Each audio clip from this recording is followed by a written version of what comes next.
Bueno, señores, constituye para mí un inmenso placer, como siempre, conversar con un gran amigo, porque es un gran amigo, un amigo de la vida, una persona que admiro muchísimo, que aprecio, que ha tenido siempre ese don de gente, ese don es del líder que navega el barco, el líder que salvó el motomundial, porque aunque él, que es muy modesto, dice siempre que no, gracias a esta persona, el motomundial o el MotoGP está donde estamos. Nos acompaña en el día de hoy Vito Hipólito y nos acompaña para hacernos un anuncio maravilloso, porque en Venezuela, Vito, siento que le hemos dado poca relevancia a lo que tiene que ver con lo que ha representado Yamaha como marca para Venezuela y lo que ha representado el equipo Benemotos, un equipo que tiene años figurando a nivel internacional, a nivel mundial, que tiene 4 campeonatos del mundo y que ustedes, la familia Hipólito, iniciando con tu papá, que fue el hombre que primeramente condujo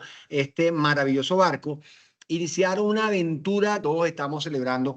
Por favor, anúncianos lo que se nos viene, el momento que vamos a hacer en el circuito de San Carlos y el homenaje que se merece Yamaha, que siento, te comento que ha sido poco lo que se ha hecho por la marca, porque Yamaha es Venezuela, Yamaha es más máquina, y ese lema que tenían siempre, Yamaha es más máquina, ese se nos quedó grabado y lo tenemos, todos los que amamos el deporte lo tenemos metido como entre la sangre y el ADN. Bueno, Tony, es un placer hablar contigo y agradezco tus palabras muy generosas, ante todo. Luego, quiero saludar a todas las personas que nos estarán escuchando, nos escucharán estos días, antes del evento, como tú dices, de varias celebraciones al mismo tiempo, ¿no? Tú mencionabas el hecho de Benemotos, pues sí, detrás de Benemotos y con Benemotos y después de Benemotos se han sucedido cosas importantes para nuestro deporte. Nosotros como familia estamos muy orgullosos porque la empresa fue fundada en el 61. Mi papá hacía su equipo con sus amigos, pero José Betancourt, y otros, ¿no? Pero luego, en el 64, Benemotos logra obtener la concesión de Yamaha y mi padre se enfoca todo hacia esa marca. No tenía, sí, estaba buscando una marca adapta para ir a las carreras y para el mercado venezolano, obviamente, para el usuario, ¿no? Bueno, eso es comenzandito. Luego puedo comentar que él, acuérdate que él nació corredor. No es Claro, que eso. él nació corredor. En el pueblo donde él estaba aquí en Italia, yo digo siempre, les digo a mis amigos que era el loco del pueblo, porque era el que organizaba carreras en la misma plaza del pueblo y entre una ciudad y otra, y luego se metió en aventuras tremendas como era la carrera Milano-Taranto, hay 1400 kilómetros. Ajá. En la época todavía se corría. Esa carrera él la hizo en el 53. Tenía una moto de 125 cc, un Bianchi de 3 velocidades, pero la mandó a cambiar para que con sus amigos mecánicos la transformaran en 4 velocidades. ¿Te imaginas con un 125 1400 kilómetros? Bueno, eso fue, no sé si fue casi la última Milano-Taranto que hubo, pero era un poco el espíritu del hombre y ese espíritu lo transmitió a la empresa y luego cuando en el 61 funda Benemotos, la funda con ideas de una gran evolución para Benemotos y luego en el 64 cuando toma Yamaha con Yamaha. Vito, una curiosidad porque te voy a hablar, como hablas de tu papá, yo puedo hablar del mío, ¿no? Y eran personas que tenían un profundo arraigo con Venezuela. Entonces yo me di cuenta, o me he dado cuenta de chamo, yo me acuerdo que yo hacía más de 30 kilómetros en autobús para ir a Maramotos, que era una agencia de Yamaha que estaba en la avenida Aragua, que quedaba lejísimo de mi casa, para ver las motos de motocross. Y entonces en la Victoria estaba Socomotos. Y en todos lados era esos nombres asociados siempre como Benemotos y todo eso, ¿no? Tu papá era una persona que siento que tuvo un arraigo bueno con Venezuela, porque eran esas personas que todos los italianos, por ejemplo, tú hablas con ellos y los italianos que llegaron a Venezuela y que se la lucharon aquí eran profundamente amantes de este país y lo que hacían lo hacían con ganas de echar para adelante a este país. Bueno, ahí tienes toda la razón.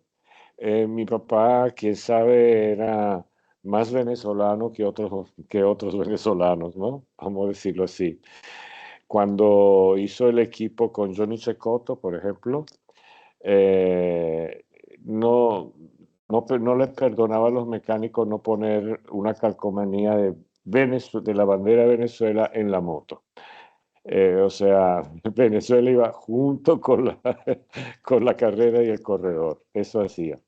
Claro, ahora Y- tu y- papá antes de ser empresario, era corredor como tú lo dijiste, pero cuando él fichaba pilotos y buscaba pilotos y escogía pilotos, en el momento en que él decidía darle una moto al piloto, pensaba en los gastos que le generaba eso a la empresa, o tu papá le pasaba por encima de eso. Mira, yo tengo la impresión que a mi papá le pasaba por encima de eso, porque sí, porque él no aguantaba dos pedidas, como decimos en criollo. Claro, Más de uno llegó, señor Hipólito, hay carrera y la moto mía no sirve, necesito correr. Dice, bueno, ve al almacén que te den una moto. Y se la daba y chao. Incluso con corredores invitados, aquí a Venezuela vino Mario Lega, en un claro, momento que fue campeón campeón del mundial de mundo. 200, campeón del mundo, y Mario no tenía moto y no sabía qué hacer, cómo hacer, y mi papá le dijo otra vez, ahí está el almacén, va, agárrate una moto y con esa vas a correr. Lo hizo muchas veces. Ese No, de verdad, era, impresionante. sí, no aguantaba dos Impresionante. pedidas, eso hacía siempre. Y con relación a Eh, ustedes, y con relación a ti y a Claudio, ¿él fue permisivo o ustedes, por ejemplo, imagínate que tú hubieses salido con ganas de jugar fútbol y te hubiese permitido que fuera jugador de fútbol, o era vamos a las motos y somos motos? ¿Cómo era él en ese sentido? yo creo que él nos dejó ser, voy a ser sincero. En el caso de mi hermano, un poco diferente porque es 5 años menor que yo y de repente en la fiebre de la moto que teníamos todos en la familia y amigos, y allegados, etcétera, mi hermano se presentó con una moto de motocross por ahí, que consiguió por ahí y se metió en la carrera sin decirle nada a mi papá. Mi papá lo vio correr sin saber él que iba a correr y se transformó en un corredor de motocross y lo siguió mucho y logró que avanzara mucho mi hermano. Alguna vez me comentó que ya no podía más con los entrenamientos porque en eso mi padre no perdonaba, ¿no? Y en la época, te hablo de los años 70, entrenar 4 veces por semana, entrenar. Luego venía sábado y domingo de las carreras, ¿no? Eso le hacía hacer a él. Pero, pero cuando veía a un corredor, era el ojo de él, ¿no? Uno no puede opinar mucho. Decía, este va para adelante, ese lo agarraba, lo metía en el equipo de velocidad o de motocross, ¿no? Dependiendo de la Ok, de lo que... para cerrar el capítulo de tu papá, ¿qué crees que a él le haya quedado pendiente que le hubiese gustado vivir? ¿El título de Carlos? El título de Carlos, sí, yo creo que sí, le quedó pendiente porque mi papá falleció en febrero del 83 y Carlos fue campeón del mundo en el 83, después de algunos años donde Carlos demostró que era un corredor de mucha calidad. Claro. Eh, no lo pudo vivir. Carlos cree que sí, porque dice que muchas veces en el 83, cuando estaba a punto de caerse, lo Lo agarraba por levantaban. aquí para que no se cayera.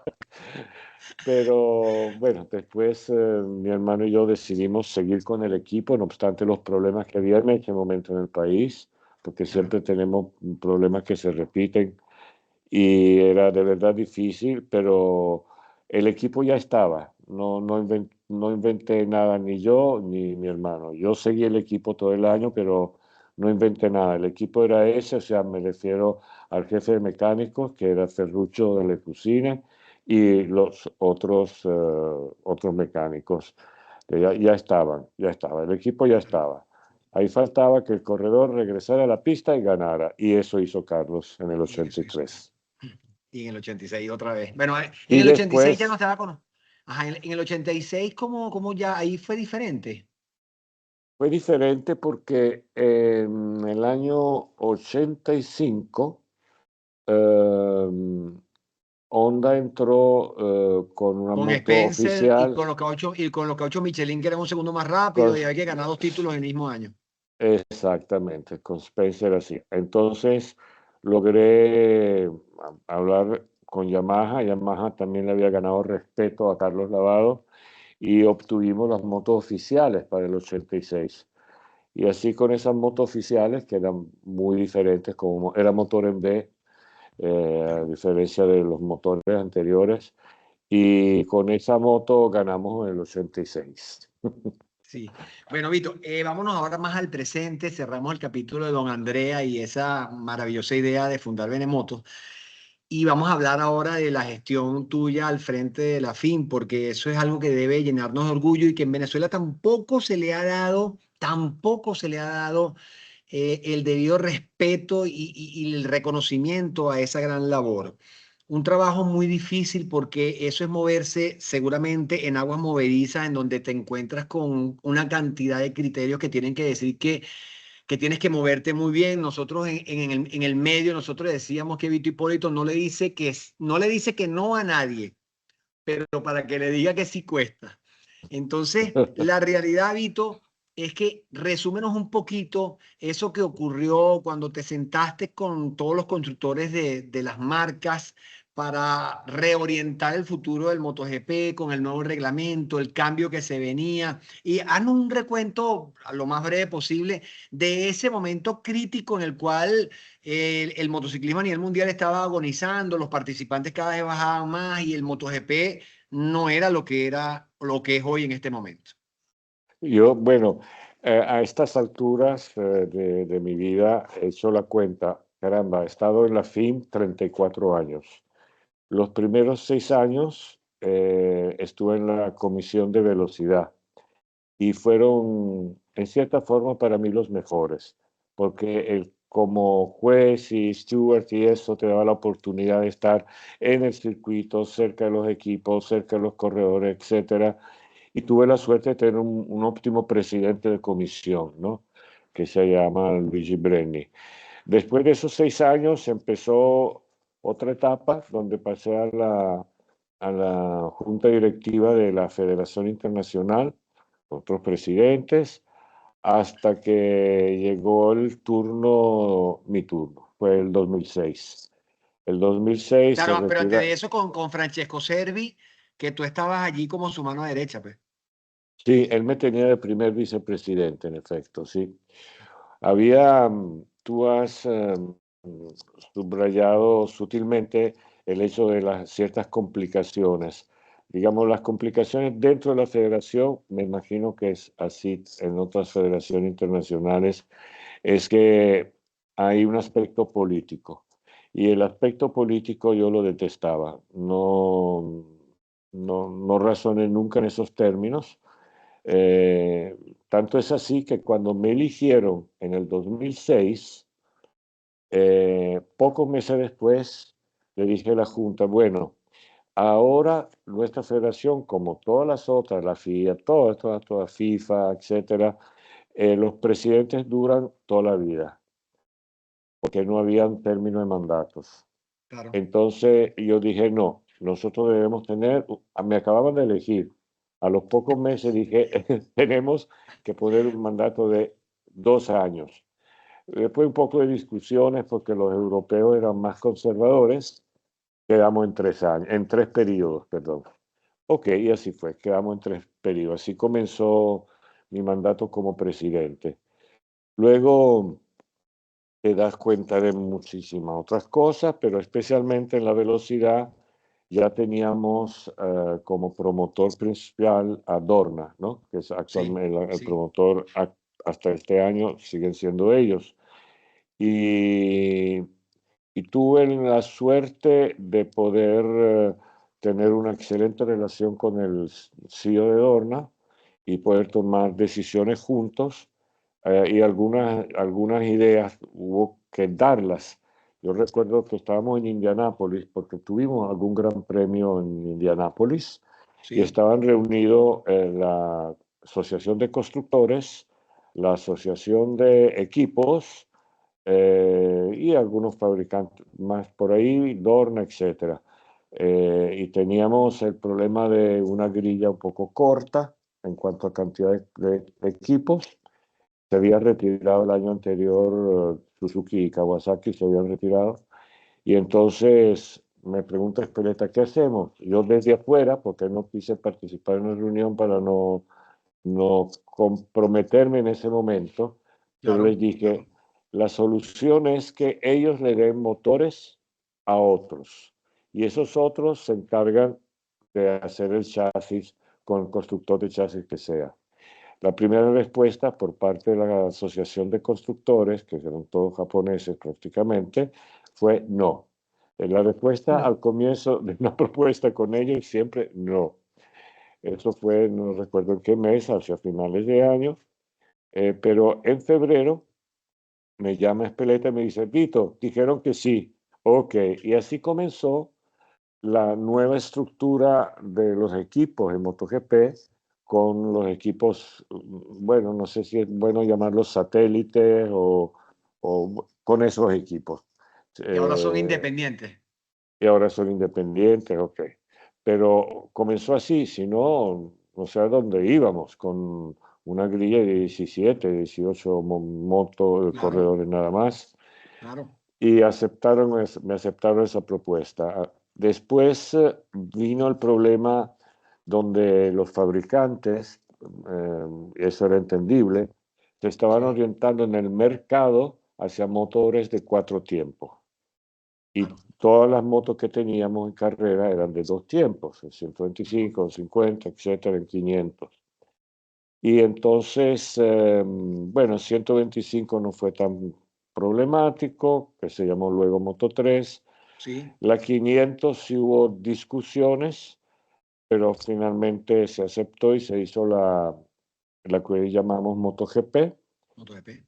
pero quedaba de por medio la 250. La 250 eran 100% de las motos eran Aprilia. Sí, Por claro. lo tanto, no podíamos tener 4 tiempos en una y en otra, y en 250 seguir con 2 tiempos, además con una marca que decidía quién iba a ser el campeón. Si Y que tú acumulaba títulos y títulos y en ráfaga. y a Ráfaga y tú decías quién iba a ser el campeón. Entonces, ahí hice una propuesta que después de mucho darle vuelta a la gente por aquí y por allá, les propuse, digo, tenemos la dificultad de, de qué motor usar y qué moto, de dónde la sacamos. Sacaron muchas ideas, yo le dije, vamos a hacer una cosa, motor único. Pero como había que mantener el principio del prototipo, Ujú.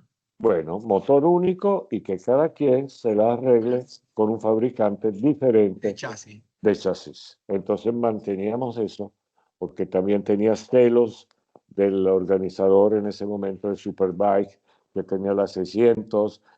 y me dijo, mira, cuidado contigo si ponen las 600 a correr allá. Era Flamini, fue Flamini, ¿o no? No quería decir el nombre.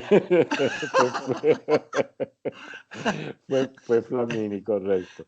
Entonces, así fue, se empezó, entonces creo que fueron con motores Honda y en la moto no podían decir nada, era todos el mismo motor, chasis sí eran diferentes, ¿no? Había Claro. 4 o 5 constructores muy buenos de chasis. Bueno, esto es alguna de las cosas que se hicieron en esa época. Pero muchas cosas se hicieron como un acuerdo. En, en MotoGP en particular agregamos reglas que pudieran facilitar la entrada de nuevos equipos, Claro, porque, claro. porque una cosa son los fabricantes que tienen todo en sus manos y otra los otros que tenían el motor y más nada. Entonces ahí intervine nuevamente para que la cosa fuera más pareja, ¿no? Vito, y cuando ahorita tú ves una carrera, ¿eso era a lo que tú querías llegar? O sea, tú puedes decir, estoy contento. Bueno, en este momento debo decir que yo ya son casi 6 años que estoy afuera. Sí, Hubiera limitado el uso de la electrónica, sí, porque termina, no quiero ser como la Fórmula 1, donde el corredor no sabe ni qué botón empujar para que el carro eche para adelante, ¿no? sí. Entonces, mucha electrónica le resta lo que amamos del motociclismo, el corredor que con la moto que tenga lucha en la carrera para el mejor resultado posible. Yo hubiera limitado algo de la electrónica, a excepción de algunas cosas como el traction control, porque Claro. eso Evita los evita, high side. exacto, por lo tanto, accidentes importantes, ¿no? Eh, Hubiera hecho un trabajo para limitar eso. Yo entiendo que los fabricantes quieren ponerle muchas cosas a las motos porque muchas de las cosas que diseñan luego van a la moto de calle, pero hasta cierto punto. Ahí hay un corredor, es un hombre que está dando la vida Claro, y no puede ser manejado todo con tanta electrónica, digo yo, ¿no? claro. Tan como un robot, más bien. O sea, lo que son muchachos que juegan PlayStation, que se montan en la moto y saben darle a lo que es. Sí, tú ves que hoy en día la discusión, por ejemplo, está con los neumáticos, ¿no?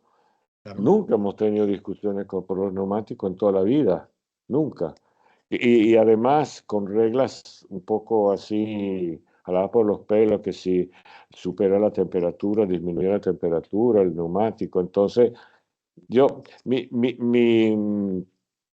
dicho, mi filosofía es que el motociclismo, las carreras, y en general cualquier deporte, pero sobre todo las carreras, deben ser entendidas por un niño y por una ama de casa.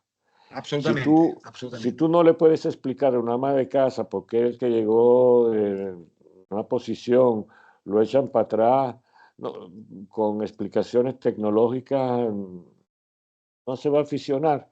En el fútbol, cualquiera lo ve y dice, bueno, la pelota pasó la raya, gol, punto. No hay Gol, nada, no hay gol. nada que Listo, discutir, ¿verdad? listo, Ok. listo, listo. Entonces, moto es más o menos eso. Es el Debería ser. corredor que le pone Ok, y ahora demuestra. fíjate, ya cerramos lo que fue, hablamos del pasado, hablamos del presente, ahora vamos a hablar de lo que se nos viene, de este evento que se nos viene, porque según tengo entendido, y voy a tener la dicha de por primera vez estrecharle la mano a una de las personas que ustedes van a traer, porque el otro sí es panita mío, pana como lo conocemos Carlos, todos, pero por favor, entonces danos esa maravillosa noticia que se nos viene para nuestro evento del 18 y 19 de octubre. cierre como se dice, se suele decir, con broche de oro, porque vendrán, Sí, sea Carlos Lavado, estará presente Johnny Cecotto, y en una celebración importante, porque no son solamente los años de Benemoto Racing Team,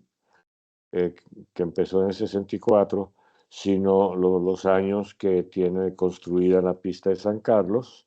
Fue renovada en varias ocasiones, obviamente, las pistas necesitan eso, y creo que le va a dar más brillo al evento porque están también estos personajes y otros personajes también de nuestro mundo que han dado al motociclismo, que han aportado y son muy conocidos por la afición. Pero estarán Carlos Lavado y Johnny Cecotto. Vito, ¿cómo hizo tu papá o no sé quién fue, para convencer a la gente que organizaba el campeonato del mundo a que vinieran a Venezuela a correr una válida, a que se metieran en San Carlos con 45 grados de calor, a que fueran a esa parte del llano venezolano? ¿Cómo? O sea, ¿tu papá era un encantador de serpientes o era un líder que todo el mundo seguía? O sea, ¿cómo hizo ese hombre para hacer eso? Yo de verdad que ahorita lo pienso y me da muchísima curiosidad. Bueno, en efecto, como tú dices, San Carlos por 3 años consecutivos era la primera válida del mundial. O sea, convencer a Claro, los europeos a ir a Venezuela, un país poco conocido desde el punto de vista deportivo motociclista, vamos a empezar en Venezuela. Wow. Además, como tú bien has subrayado, en una época de un calor infernal, porque sabemos cómo es San Carlos en el mes de marzo. Y,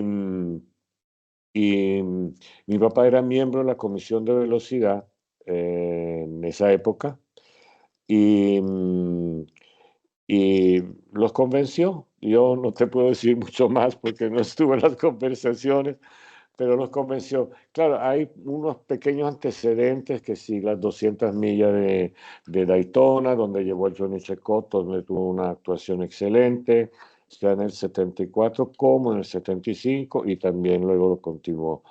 Pero eh, demostraba que podía hacerlo, y los convenció.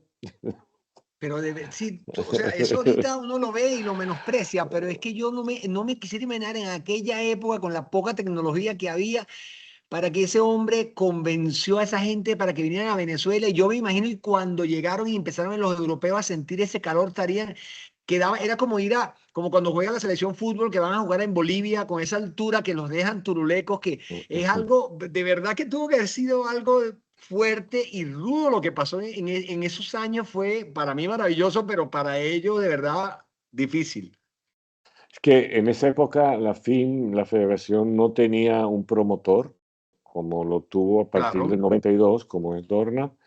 Entonces había que, imagínate que para traer los equipos, ahora es IRTA, la Asociación de Equipos, que los organiza todos y manda el paquete completo donde haya que enviarlo. eso En está la listo, época sí. había que tratar corredor por corredor, corredor por corredor. Yo recuerdo la secretaría de la organización, que si cartas o fax, creo que ya estaba el fax, a Kenny Roberts, a Cork Barlington, a Gary Nixon, etcétera. Johnny Y es, Quirol es, y etcétera, Ángel Nieto. exacto, Ángel Nieto ni hablar, imagínate, era... España entera le debe la vida a Ángel, le debe todo a Ángel Nieto, ¿no? Porque no había, Ángel Nieto vino y ganó también, y le dio brillo también a la presencia de Ángel Nieto, a la actuación de Iván Palacese en el momento, ¿no? Claro, claro, claro. Vito, para cerrar, ¿estás de acuerdo con la última, para mí, mm, infausta noticia o decisión que están tratando de hacer de dejar o de aniquilar los campeonatos mundiales que no sean de la categoría de MotoGP? Eso eliminaría de un plumazo a Ángel Nieto, lo eliminaría del universo del motociclismo, siendo él la persona que fue. Mira, dijiste, nombraste la palabra infausto. Yo la palabra infausto la voy a subrayar 10 veces. Es inadmisible, eh, no solo desde el punto de vista de la imagen, de lo que vas a transmitir o no por televisión, bla, bla, bla, sino humillante para esos corredores, Para humillante. esos corredores, humillantes. Humillante. ¿Cómo vas a sacar? Además, hicieron el Hall de la Fama un día antes de que empezaran las prácticas, donde estaban solo esos, pero no estaba ningún representante para Ángel Nieto, porque Ángel Nieto ganó 13 títulos, 12 más uno, como decía él. ¿Cómo Claro, vas a quitar a Ángel Nieto sin nombrar a otros, ¿no? A muchos, Loris Capirossi mismo, que está en la dirección de carrera, ganó en 250, etcétera, etcétera. Eso es simplemente humillante. No sé cómo. van a evolucionar las cosas. Yo no hablo públicamente, tú sabes que no estoy en los social para evitar cosas, Sí, sí, claro. eh, pero honestamente es así, es una humillación para toda esta gente. Espero que no progrese.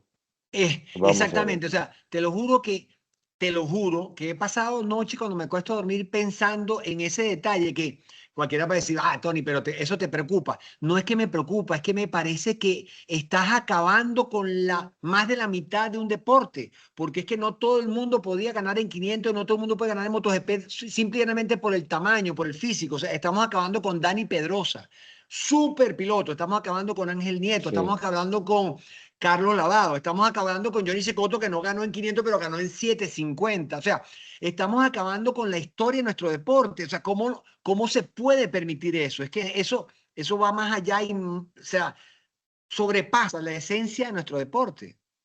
Eh, Tony, estoy totalmente de acuerdo contigo. Un terreno para que saque sus frutos necesita ser alimentado. Y MotoGP o 500, como era antes, era alimentado por las clases de Claro, cilindrada menores. inferior.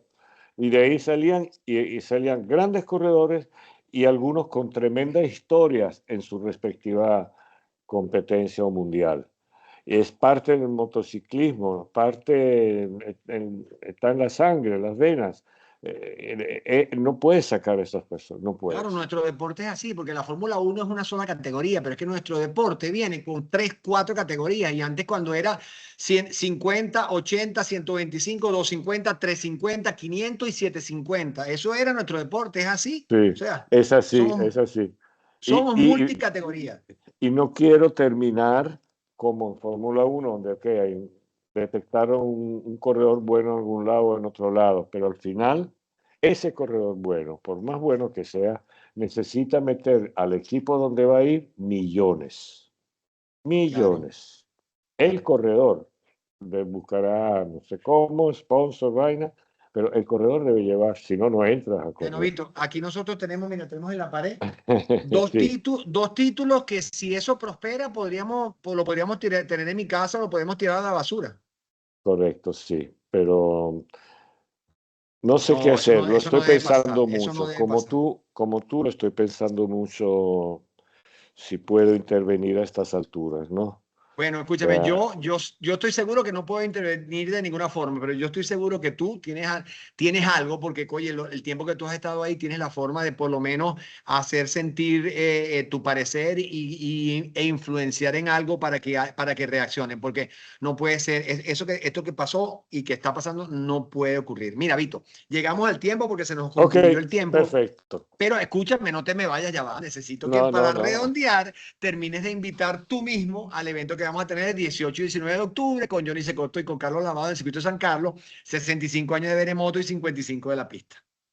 bueno, gracias, Tony. En efecto, y yo también, junto a Tony y a todos los amigos y colegas, invitar a este evento de ese fin de semana del 18 y 19 de octubre en San Carlos, circuito de Mauricio Baís, que es su circuito y lo conoce muy bien y seguramente va a hacer las cosas bien, para que vayan y disfruten. Va a ser también creo que la Copa de Yamaha porque Claro, es la claro. última válida y la última válida ya estaba establecido desde hace antes que iba a ser Entonces, tenemos Yamaha, pero motovelocidad, tenemos carrera de motovelocidad. tenemos carrera de motovelocidad, así que los invito yo también a ir a ver esa carrera y esperamos vernos allá. No sé si estarás. Listo, no, por supuesto, yo soy el Ok. speaker que va a estar allá. Bueno, Vito, de verdad que como siempre un placer, un privilegio hablar contigo. Por favor, te lo ruego, cuando puedas, llama al que sea, habla con alguien y y si te informas y te dicen algo en relación con eso de las categorías, de verdad que eso me tiene trastocado porque considero que los pilotos no se merecen eso, no se merecen porque esa historia fue escrita con sangre, sudor y lágrimas, porque las fracturas de Carlos Lavado, las fracturas de Loris Capirossi, el hecho de correr con clavículas rotas, importa. El hecho de dejar la vida en la pista no lo podemos borrar de un plumazo porque llega un organizador y dice que no, que la carrera, la categoría que importa es la MotoGP y no hay más nada. Eso no puede ser. No, no puede ser, totalmente de acuerdo. Vamos a trabajar para eso. Gracias, Gra- comentatores. Gracias a ti, Tony. Nos vemos. Que tengas un buen día. Gracias. Gracias a todos.